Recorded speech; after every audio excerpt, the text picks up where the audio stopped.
Good morning, everybody. Well, I overslept today, but that's okay. It's 7:30. Usually I'm up around 6. But today we're going to read, it's Friday already, and we're going to read Genesis, oh, yeah, Genesis 37, 38 to 9, 40, and 41. Sounds like a big one. Hopefully they're short chapters, so it won't take too long. Let's go ahead and get our Bibles and open up to it so we can get started. 37, 38 to 9, 40, and 41. Chapter 37, Joseph's Dream.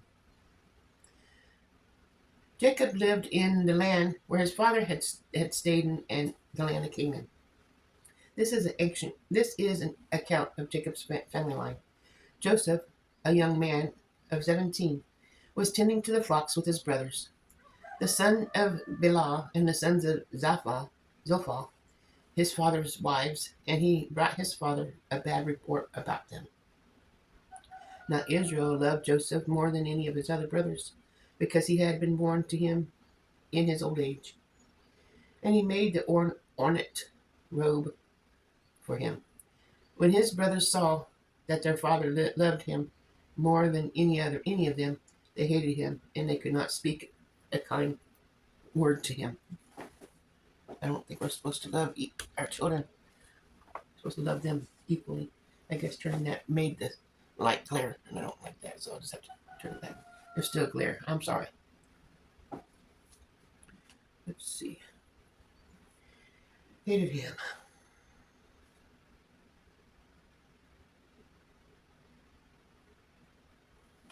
Never had a kind wording. Okay.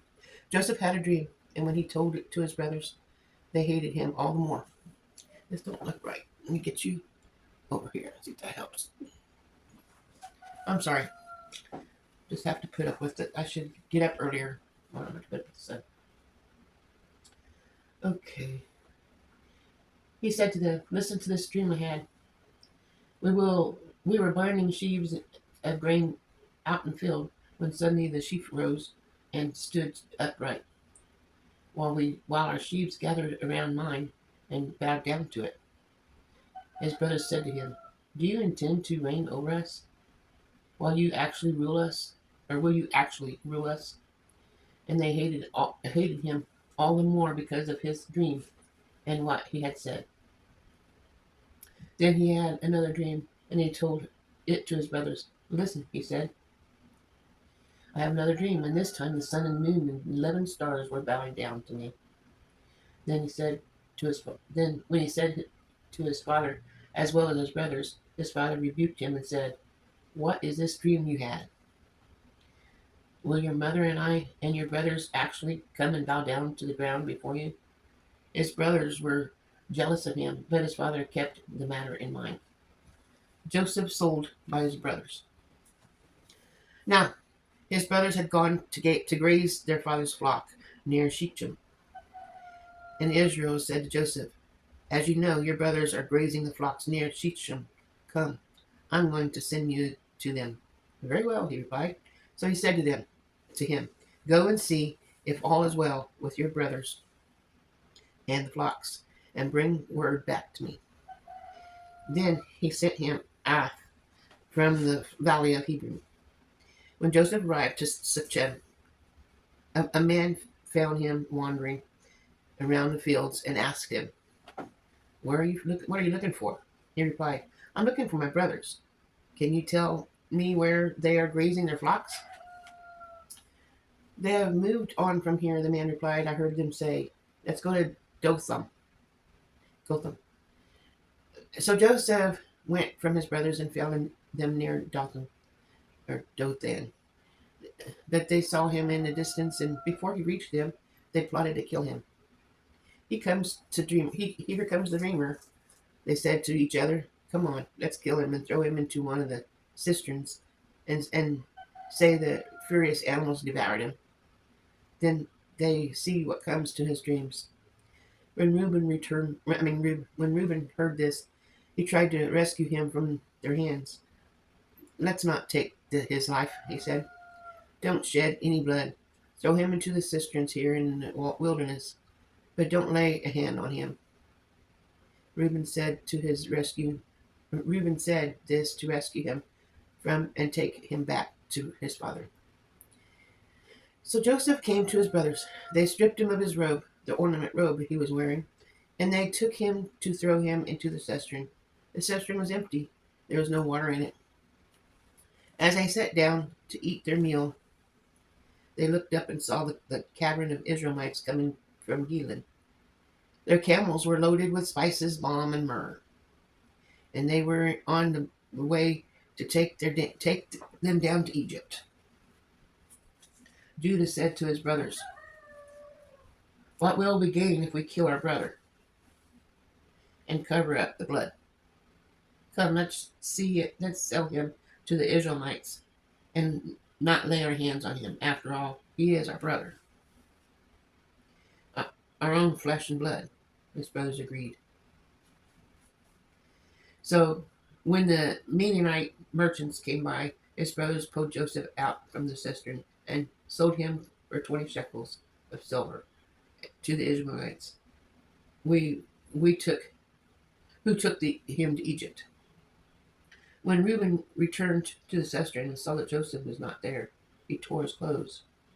He went back to his brothers and said, "The boy isn't there. Where where can I turn now?" Then he got Joseph's robe, slaughtered a goat, and dipped the robe in the blood. Then they took the ornate robe back to their father and said, "We found this. Examine it to his whether examine it to see whether it is your son's robe." He recognized it and said, "It is my son's robe. Some furious animal has devoured him. Joseph was surely being torn to pieces. Then Jacob tore his clothes, put a sackcloth, and mourned for his. He refused for his son many days. All his sons and daughters came to confront him, and refused to be confronted. "No," he said, "I will continue to mourn until I join my son in the grave." So their father wept for him. Meanwhile, the Midianites sold Joseph to Egypt to Potiphar, one of Potiphar's officials, the captain of the guard. Chapter 38. I need a drink.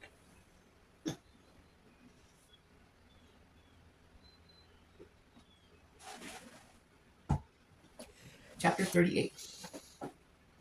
Judah and Tamar.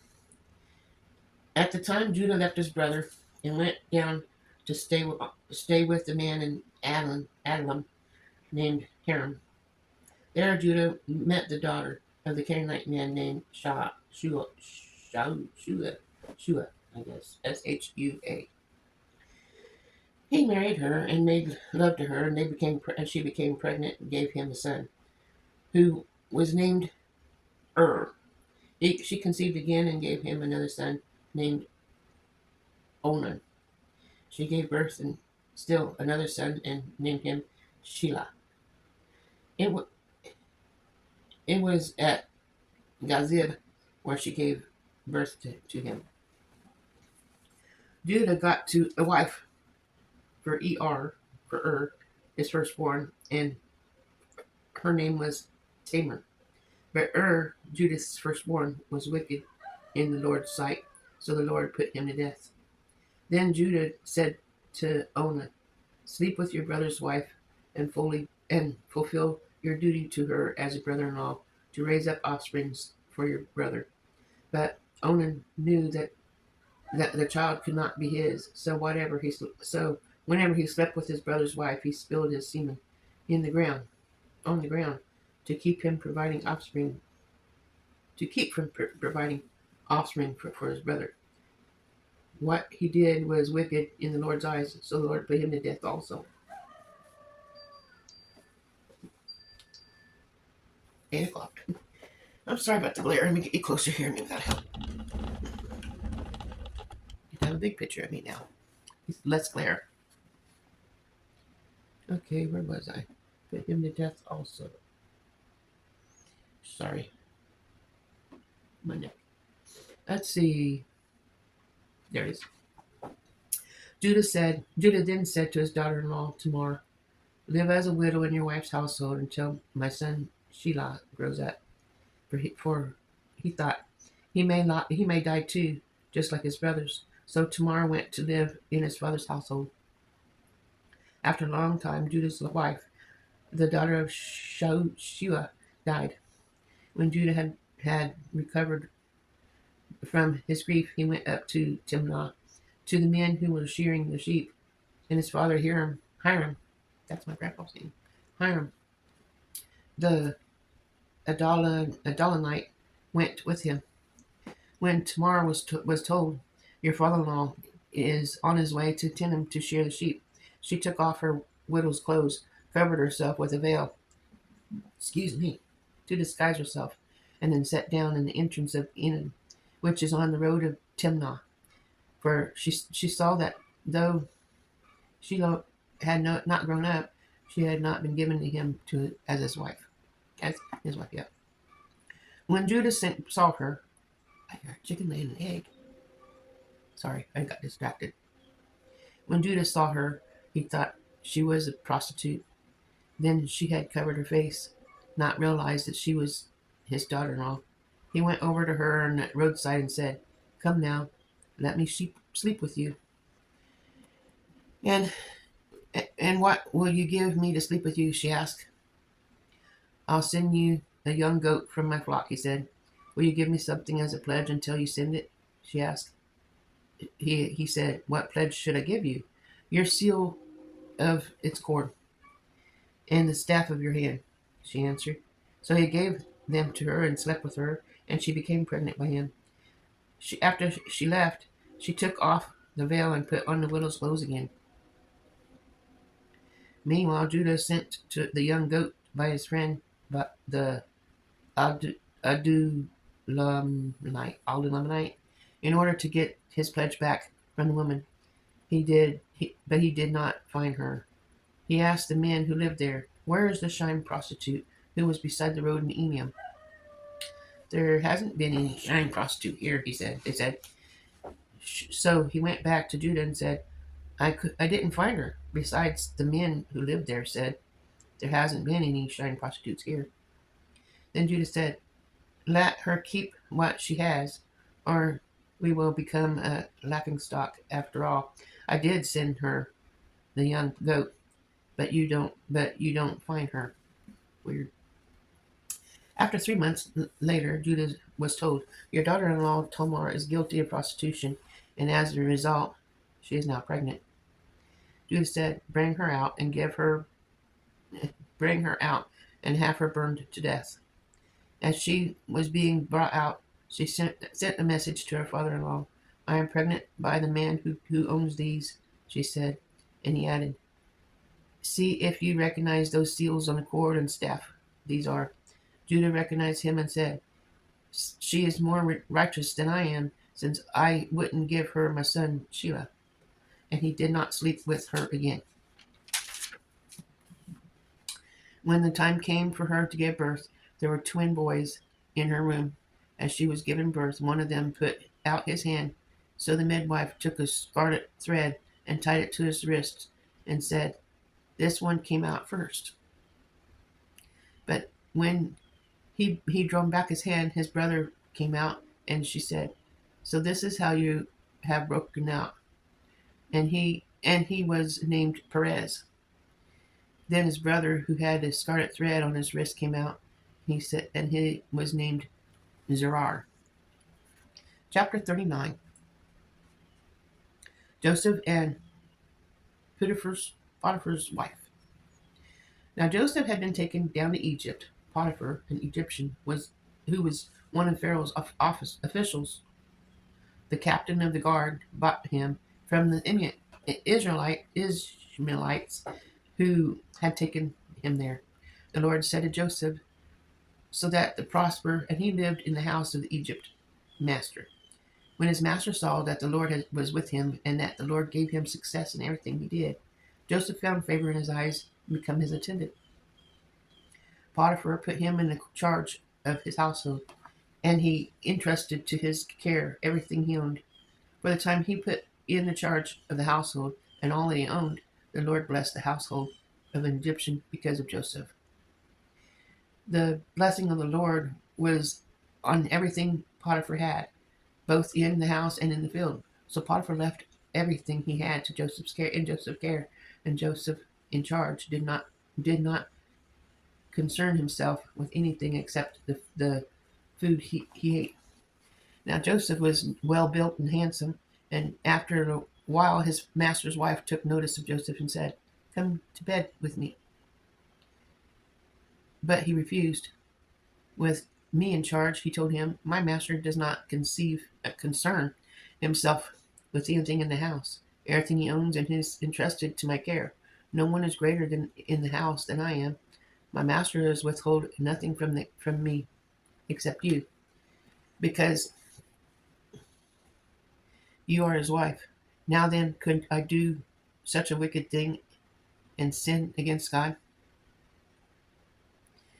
And though she spoke to Joseph day after day, he refused to go to bed with her or even be with her. Let me move this just a little bit, just like that. One day he went into the house and to attend his duties, and none of the household servants was inside. She caught him in his cloak and said, "Come to bed with me." But he left his cloak in her hand and ran out of the house. When she saw that he had left the cloak in her hand and ran out of the house, she called her household servants. "Look," she said to them, "this Hebrew has been brought to us to make sport of us. He come in here to sleep with me, but I screamed. When he heard me scream for help, he left his cloak beside me and ran out of the house." She kept his cloak beside her until the master came home. Then she told him the story. "That Hebrew slave you brought us came to me to make sport of me. But as soon as I screamed for help, he left his cloak beside me and ran out of the house."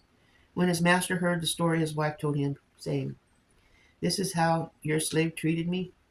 He burned with anger. Joseph's master took him and put him in prison, the place where the king's prisoners were confined. But while Joseph was there in the prison, the Lord was with him. He showed him kindness and granted him favor in the eyes of the prison warden. So the warden put Joseph in charge of all those held in prison, and he was made responsible for all that was done there. The warden paid no attention to anything under Joseph's care, because the Lord was with Joseph and gave him success in whatever he did. Chapter 40. The Cupbearer and the Baker. Some time later, the cupbearer and the baker of the king of Egypt offered their master, the king of Egypt. Pharaoh was angry with the two officials, and the chief cupbearer and the chief baker, and put them to custody in the house of the captain of the guard, in the same prison where Joseph was confined. The captain of the guard assigned them to Joseph, and he attended them. After they had been in custody for some time, each of the two men, the cupbearer and the baker of the king of Egypt, who were being held in prison, had a dream that same night. Each dreamed the meaning of its own. When Joseph came to them the next morning, he saw that they were dejected. So he asked Pharaoh's official, who were in custody with him in the master's house, "Why do you look so sad today?" "We both had dreams," they answered, "but there is no one to interpret them." Then Joseph said to them, Do not interpretations belong to God? Tell me your dreams." So the chief's cupbearer told Joseph his dream, and he said to him, "In my dream I saw a vine in front of me, and on the vine was 3 branches. As soon as it budded, it blossomed, and its clusters ripened with grapes. Pharaoh's cup was in my hand, and I took the grapes, squeezed them into Pharaoh's cup, and put the cup in his hand. This is what it means," Joseph said to him. "The 3 branches are 3 days. Within 3 days, Pharaoh will lift up your head and restore it to your position, and you will put Pharaoh's cup on his hand, just as you used to do when you were the cupbearer. But when all goes well with you, remember me and show me kindness. Mention me to Pharaoh and give him up out of the prison. I was forcibly carried off from the land of the Hebrews, and even here I have done nothing to deserve being down in the dungeon." Excuse me. When the chief baker saw that Joseph had given a favorable interpretation, he said to Joseph, "I too had a dream. On my head there were 3 baskets of bread. In the top baskets there were all kinds of baked goods from Pharaoh, but the birds were eating them out of the basket on my head. This is what it means, Joseph said. The 3 baskets are 3 days. Within 3 days, Pharaoh will lift off your head, the impale your body on a pole, and the birds will eat away your flesh. Now the third day of was Pharaoh's birthday, and he gave a feast for all of his officials. He lifted up the heads of the chief cupbearer and the chief baker in the presence of the officials. He restored the chief cupbearer to his position, so that he once again put the cup of Pharaoh's head. But he impaled the chief bearer, just as Joseph had said to them in his interpretation. The chief cupbearer, however, did not remember Joseph, for he forgot him. Make it drink.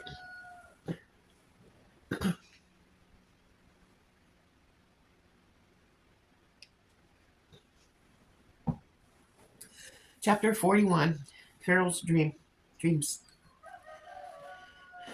When 2 full years had passed, Pharaoh had a dream. He was standing by the Nile, when out of the river there came servant, came up seven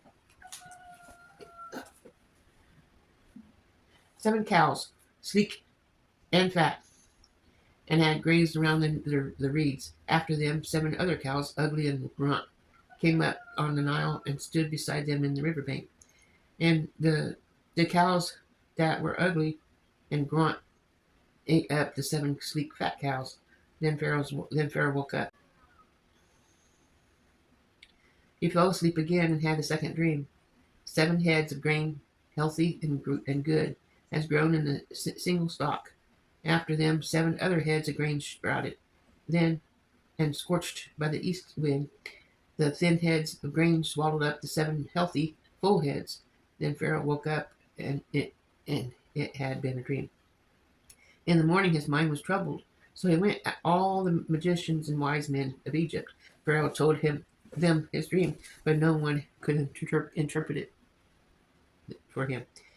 Then the chief cupbearer said to Pharaoh, "Today I am reminded of my shortcomings. Pharaoh was once angry with his servants, and he imprisoned me and the chief baker in the house of the captain and the guard. Each of us had a dream the same night, and each dream had a meaning of its own. Now the young Hebrew who was there with us, a servant of the captain of the guard, we told him our dreams, and he interpreted them for us, giving each man an interpretation of his dream, and then turned out exactly as he interpreted them to us. I was restored in my position, and the other was impaled." So Pharaoh went to Joseph, and he was quickly brought from the dungeon. Then he had shaved and changed his clothes. He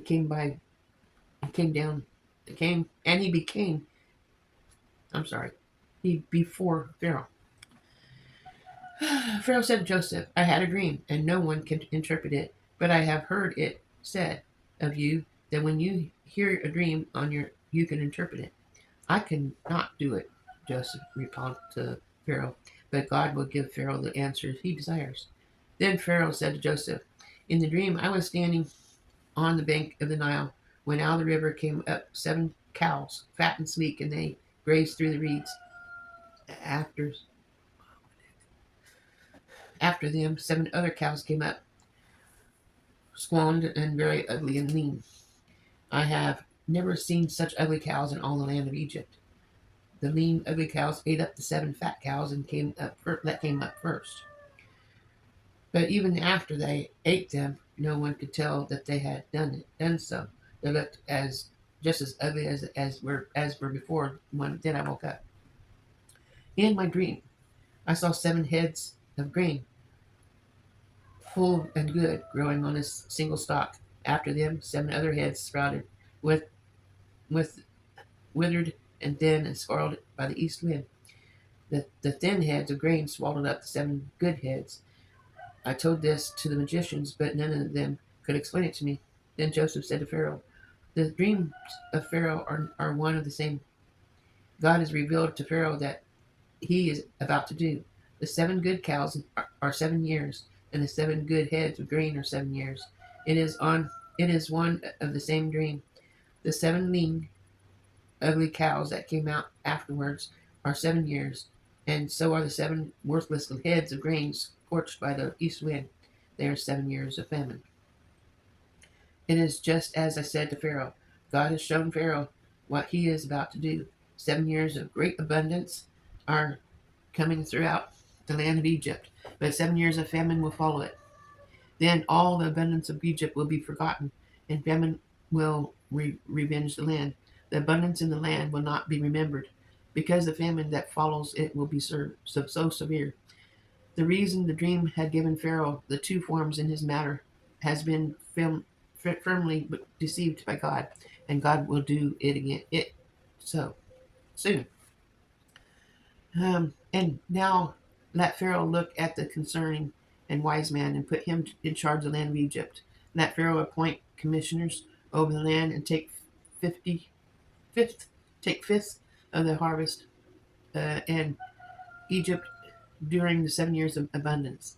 Then should collect all the food of these good years that are coming and store up the grain under the authorities of Pharaoh to keep it in the city for food. This food should be held in reserve for the country to be used during the 7 years of famine that will come upon Egypt, so that the country may not be ruined by the famine. Sounds smart. The plan seemed good to Pharaoh and to all of his officials, so Pharaoh asked them, "Can you find anyone like this man, one in whom is the Spirit of God?" Then Pharaoh said to Joseph, "Since God had made all this known to you, there is no one so discerning and wise as you. You should be in the charge of this palace, and you and all that my people are to submit to your orders. Only with respect to the throne will I be greater than you." Joseph in charge of Egypt. So Pharaoh said to Joseph, "I hereby put you in charge of the whole land of Egypt." Then Pharaoh took his signet ring from his finger and put it on Joseph's finger. He dressed him in robes and fine linen and put a gold chain around his neck. And he had him ride into the chariot for his second in command. The people shouted before him, "Make way!" Thus he put him in charge of the whole land of Egypt. Then Pharaoh said to him, "I am Pharaoh, but without your word no one will lift your hand or foot in all Egypt." Pharaoh gave Joseph a name, Zephanath Paneah, and gave him Asenath, daughter of Potiphera, priest of On, to be his wife. And Joseph went throughout the land of Egypt. Joseph was 90 years old when he entered the service of Pharaoh's king of Egypt. And Joseph went out to Pharaoh's presence and traveled throughout Egypt. During the 7 years of abundance, the land proceeded plentifully. Joseph collected all the food produced in these 7 years of abundance in Egypt and stored it in the cities.